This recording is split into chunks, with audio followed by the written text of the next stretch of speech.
रहे हैं, उसमें ऐसा नहीं हो सकता कि हम ये दोनों चीज को टच ना करें और ये कहना कि हम लोग हाईकोर्ट के ऑर्डर को दरकिनार करके अपनी मर्जी से कुछ कर रहे हैं, ऐसा नहीं है। हम लोग को जो काम करना है वो काम करने दीजिए, ये गवर्नमेंट नहीं करने दे रही है। सीबीआई का कहना है कि जो सचिन वाजे का रीइंस्टेटमेंट है और मिस्टर देशमुख का ट्रांसफर और पोस्टिंग है, बगैर उसको इन्वेस्टिगेट किए इस केस को इन्वेस्टिगेट नहीं किया जा सकता। वो बगैर जब तक हम उसको नहीं देखेंगे हमें पता ही नहीं चलेगा कि सारा मामला है क्या। बेसिक जो बात समझ में आती है वो ये है कि सीबीआई जो है वो पूरे मामले को खोलने की तैयारी में। अनिल देशमुख की परेशानी बहुत जबरदस्त तरीके से बढ़ने वाली है। अनिल देशमुख की परेशानी तो जो बढ़ेगी सो बढ़ेगी। उद्धव ठाकरे सरकार की परेशानी बढ़ने वाली है, एमबीए सरकार की परेशानी बढ़ने वाली है, क्योंकि सीबीआई अब किसी मूड में नहीं है कि इसको बख्शा जाए। जो बातें आप लोग लगातार कह रहे थे आज वो सीबीआई कह रही है। आप लोग का अंदाजा था कि शायद सीबीआई को काम करने नहीं दिया जा रहा है, ये आप लोग का अंदाजा था कि शायद मुंबई पुलिस कोऑपरेट नहीं कर रही है, ये आप लोग का अंदाजा था कि महाराष्ट्र सरकार कोऑपरेट नहीं कर रही है। आज सारी चीजें सीबीआई हाईकोर्ट के सामने कह रही है। अब जो चीजें इंपॉर्टेंट कही मिस्टर तुषार मेहता ने वो ये, Vaze was merely an assistant inspector of police. Listen to this carefully. This is all that has been said in High Court.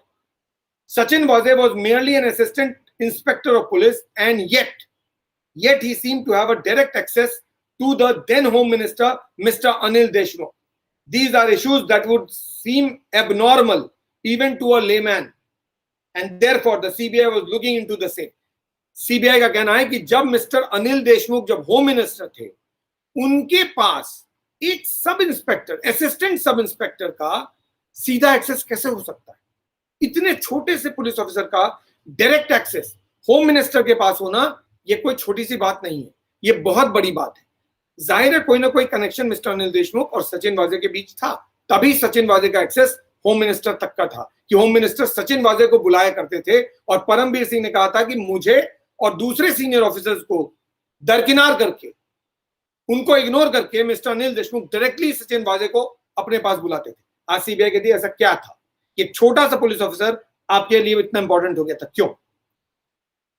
Second, Sachin वाजे had a shady past and yet he was reinstated into the force in June 2020 after 15 years when a certain state home minister was in charge. To this, the court asked the CBI if it would also inquire the 3-member committee that had approved Vaze's reinstatement. The CBI said while it wished to do so, the Maharashtra government was not giving CBI the papers related to Sachin Vaze Regency's FIR be deleted. ये ground state government कैसे ले सकती है?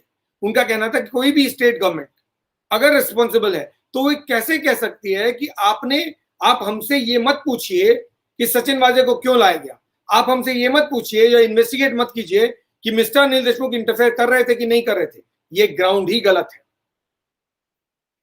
कोई भी effort जो hindrance create करता है या फेयर और इम्पार्शियल इन्वेस्टिगेशन को रोकता है या डिफीट करता है, ऑब्जेक्ट और intent of the high court order को डिस्टर्ब करता है, वो गलत है, चाहे वो सरकार कोई भी हो। जो महाराष्ट्र सरकार के लिए अपियर हो रहे थे लॉयर, उनका कहना था कि high court could not presume that the court order directing a preliminary inquiry also required the state government to hand over the paper sought by CBI. उनके मुताबिक ये प्रिज्यूम करना हमारा काम नहीं था। और ये कैसे हम प्रिज्यूम करें कि हाईकोर्ट ने ऑर्डर में ही कहा है कि सारे पेपर्स उठा के दे दीजिए? ये तो जाहिर है ना मिस्टर, मतलब ये किसी भी स्टेट गवर्नमेंट को पता होगा, किसी भी जुडिशियल ऑफिसर को पता होगा, मिस्टर उद्धव ठाकरे को पता होगा, होम मिनिस्टर जो इस वक्त है उनको पता होगा कि अगर कोई इन्वेस्टिगेशन होना है तो बगैर पेपर के कैसे होगा। मिस्टर परमबीर सिंह ने जो रेफरेंसेस दिए हैं, मिनट्स ऑफ द मीटिंग की बात की है, आप वो सब दीजिए ना सीबीआई। बगैर उनके इन्वेस्टिगेशन कैसे होगा? अगर सीबीआई कह रही है कि सचिन वाजे को क्यों रीइंस्टेट किया गया, बताइए ना क्यों रीइंस्टेट किया गया? 15 साल बाद आपने सचिन वाजे को क्यों बुलाया, किस केस के लिए बुलाया, इतना इंपॉर्टेंट वो क्यों है? सीधा मिस्टर अनिल देशमुख के ऑफिस में कैसे पहुंच रहा था? मिस्टर अनिल देशमुख का ट्रांसफर पोस्टिंग में कोई रोल है या नहीं है? क्योंकि सचिन वाजे को अगर लाया गया तो किसी ना किसी ने तो डिसाइड किया था, तो फिर सचिन वाजे का direct access mister Anil Deshmukh के साथ होना ये बताता है कि मिस्टर अनिल देशमुख का ट्रांसफर और पोस्टिंग में डायरेक्ट इंटरेस्ट था। और सचिन वाजे के वापस आने के पीछे हो सकता है कागज पे साइन परमवीर सिंह जी ने किया हो, लेकिन मिस्टर अनिल देशमुख का ही डिसीजन रहा होगा, ऐसा ही सीबीआई को लगता है। शायद यही चीज सीबीआई इंडिकेट कर रही है हाईकोर्ट के सामने। और ये माना भी नहीं जा सकता कि पुलिस जब मिस्टर अनिल देशमुख के अंडर में आती है तो एक ऑफिसर जिसको 15 साल बाद लाया जा रहा है, वो भी वो ऑफिसर जिसका शिवसेना के साथ डायरेक्ट लिंक है, he is a member of the Shiv Sena. So अगर उसको रिइंस्टेट किया जा रहा है तो how is it possible that mister Anil Deshmukh was not aware और he did not approve it? ये माना ही नहीं जा सकता। इस केस की सुनवाई कल भी होनी है और कल हमको और पता चलेगा कि क्या हो रहा है।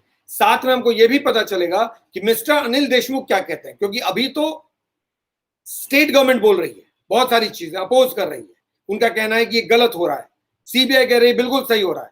हमको तो इन्वेस्टिगेट करना है उस दिन से जिस दिन सचिन वाजे को लाया गया। आप सब लोग भी एग्री करेंगे कि बिल्कुल सही हो रहा है। आप में से अगर कोई बोलना चाहता है तो आ सकता है इस इशू पे, क्योंकि ये इशू दोनों ही इशू केस कनेक्टेड है मेरे हिसाब से।